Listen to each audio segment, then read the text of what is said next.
Have you ever wondered why knowing what your triggers are doesn't help you become less triggered? Or knowing your attachment wounds doesn't help you heal your trauma? Well, that's because there's a limit on insight and what insight can do to help you actually heal or change. In this video today, we're going to talk about the limits of insight and what actually work when it comes to healing your trauma.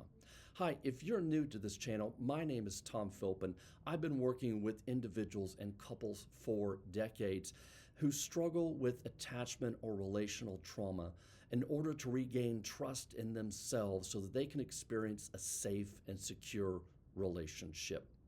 Okay, as I mentioned at the opening there's a limit on what insight can provide. Let me say this though, insight's important. Understanding, recognizing is important. It's just not sufficient for healing trauma. So there's an old saying that something's necessary but not sufficient. And in this particular case, I think it perfectly applies to insight. Insight is necessary but not sufficient when it comes to healing our trauma. There's some things that insight are great at being able to do. They're really good at being able to recognize patterns in our behavior. They're great at being able to recognize triggers when they happen. They're great at being able to recognize defensive behaviors at times when that happens as well. And so having that kind of insight is very important to our own well-being, whether we have trauma or not. We need to be able to reflect on our own thoughts, feelings, and behavior. And in doing so, it's what they call mindfulness. We're being mindful about our own thinking. So we're able to think about how we think. And that's a little bit of what insight is like. It's our ability to be able to think about how we think, to think about how we feel, to look at our behavior in retrospect and be able to sort of pick out any particular kinds of patterns that are either working for us or patterns that may be working against us. So insight in and of itself is necessary, not sufficient. And it's really important for us to be able to recognize something about our trauma, especially our patterns. When we start talking about attachment patterns, especially, whether we're more anxious or we're more on the avoidance style, being able to look at those patterns, being able to see and understand and have insight about why we've adopted those patterns, that all works for us in terms of being able to accumulate an understanding about why we do what we do. But again, it's not sufficient in order to be able to actually heal our trauma. So when we start talking about being able to recognize that part of us that comes out, that begins to beat ourselves up, that critical part of us, or why we behaved the way we did, or how come we moved into our defenses and protection at that particular moment, or what was it that person did or said that might have triggered us. That's all important insight to be able to have. But of course, as you probably well recognize, that doesn't mean necessarily that we change things.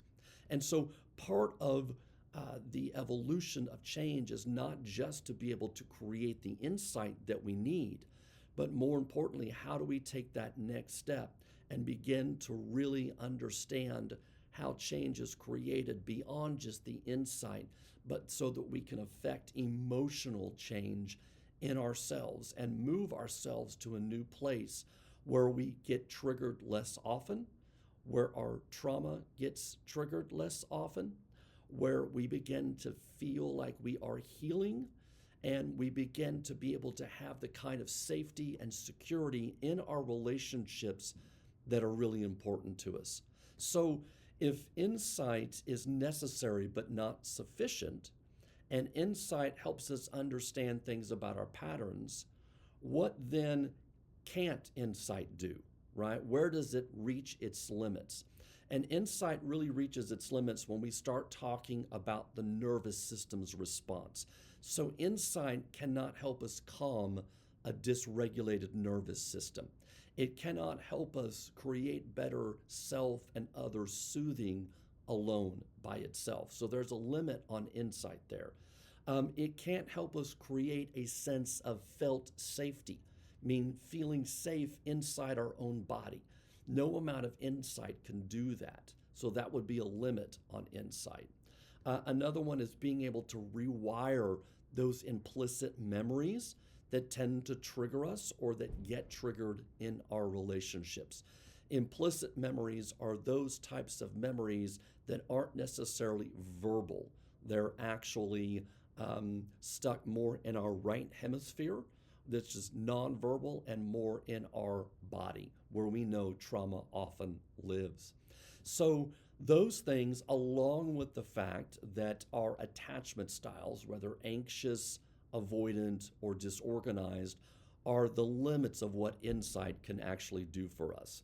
We can't really change those things through greater understanding.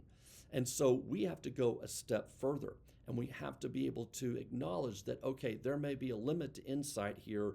Now we have to embrace some things that really do help us change those nervous system responses that are nonverbal, that get activated in our body.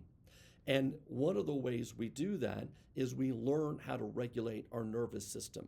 We learn self-soothing techniques, grounding techniques, breath work, yoga, tai chi, any type of body movement work that allows us to then engage our body and understand those sensations better, to create more of that mind-body connection.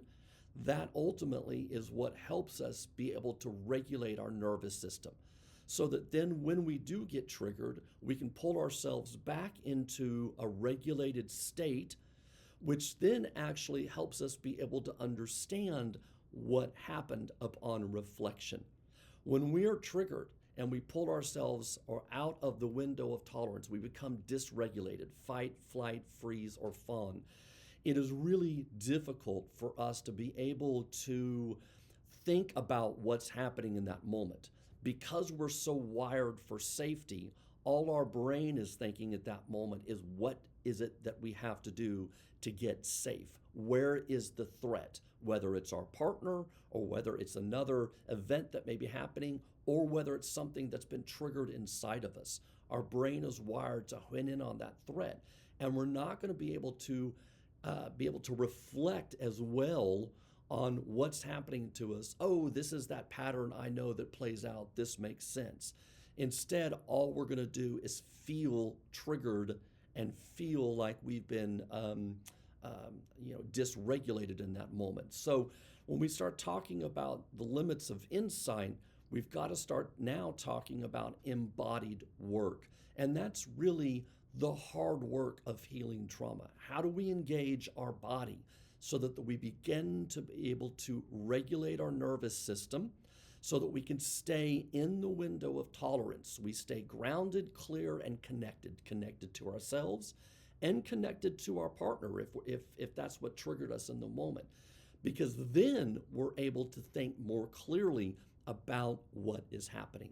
We can reflect more clearly. We can engage our prefrontal cortex, which is right here behind our forehead, in order to organize what's going on for us. So that kind of embodied awareness is really important. Being able to locate those physical sensations as they start to rise, being able to recognize that temperature gauge as it starts coming up in our body. I'm starting to feel a little bit overwhelmed here. I'm starting to get a little bit dysregulated. I need to catch this early. Let me take a breath. Let me step back. Let me disengage. Let me communicate to my partner what's happening inside me so that they can actually help regulate me in this moment. So that's what actually works. Those things are what actually is the sufficient part of necessary but not sufficient when we're talking about healing trauma. So insight alone has its limits. It's important, it's necessary, but we have to take that extra step, because what actually really heals our trauma, what changes our attachment patterns from anxious or avoidant or disorganized to secure, is our ability to be more embodied and to be able to regulate our nervous system more. Then, when we do that, we can make much better use of our insight.